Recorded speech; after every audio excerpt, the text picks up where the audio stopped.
তো মুড়ি দিয়ে নিয়েছি যেন মাথায় ঠান্ডাটা না লাগে, আগের দিন সেই মাথার যন্ত্রণাটা।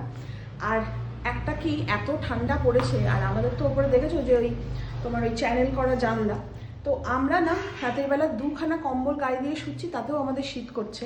আর এদের তোষক গদি, তারপরে হচ্ছে তোমার কম্বল টম্বল দিয়ে সুন্দর করে বিছানা করা, কিন্তু এরা তো সব অদ্ভুত করে না, গায়ে একটা জামা পরবে না, গায়ে একটা কোনো চাপা দেবে না।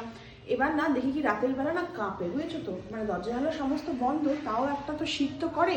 তো কুণাল বলছে ওদের জন্য একটা ছোট রুম হিটার নিয়ে আসে, অন্তত ঘরে জ্বালালে 1 ঘন্টা 2 ঘন্টা ঘরটা গরম থাকলে ওরা একটু আরাম করে শুতে পারবে।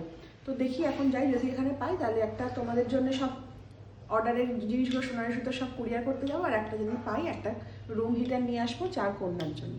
আমরা 3-4টে দোকান ঘুরলাম, এক জায়গায় বলছে ক্যাশ ছাড়া হবে না, আমাদের কাছে ক্যাশ নেই, আর 2-3 জায়গায় বলছে যে সব শেষ, মানে রুম হিটারের এত ডিমান্ড। আমি এখন এসে আমিও তো এসে দেখছি ব্ল্যাক হচ্ছে রুম হিটার নেই কোম্পানি ওই মানে যারা কি অরপ্যাক বাহ। না, আমি অনলাইনেও একবার দেখলাম, অনলাইনে দেখালো অরপ্যাকটা হচ্ছে বেস্ট সেলার, অ্যামাজনে দেখলাম, কিন্তু এখন অ্যামাজনে অর্ডার দিলেও তো মিনিমাম 3-4 দিন লাগবে।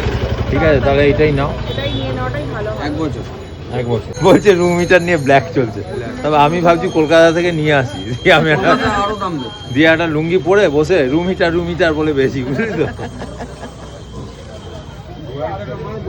হ্যাঁ, যে যা পাচ্ছে বেঁচে দিচ্ছি। আমার ওখানে কি বলছে ক্যাশ ছাড়া হবে না, হ্যাঁ, ক্যাশ ছাড়া হবে না। কে ক্যাশ ক্যাশ ক্যারি করে এখন। আমার গাড়ির রুমে হাজারে চালাক না, হাজারে। কত চালাতে হবে? এটা অফ, আচ্ছা, এটা শুধু ফ্যান, শুধু ফ্যান। এটা 1000। আচ্ছা, ফ্যানটা কি চালিয়ে রাখতে হবে নাকি? এইটাই তো না, এটা ফ্যান চলবে। আছে কিনে কিনলে আবার ওটা কিনেছি, আবার এটাও কিনতে হচ্ছে। এটাকেও বানাতে হচ্ছে, আরো 300 টাকা দিয়ে এক্সট্রা দিয়ে বানাতে হচ্ছে। 300 নয়, 330 না দাদা, এটা 330। 330। আর কুণাল কি বোকা বোকা, এই সব নিয়ে হয়েছে 1980 টাকা, কুণাল বলছে 1900 টাকা দিলে হতো না। আর সব জায়গায়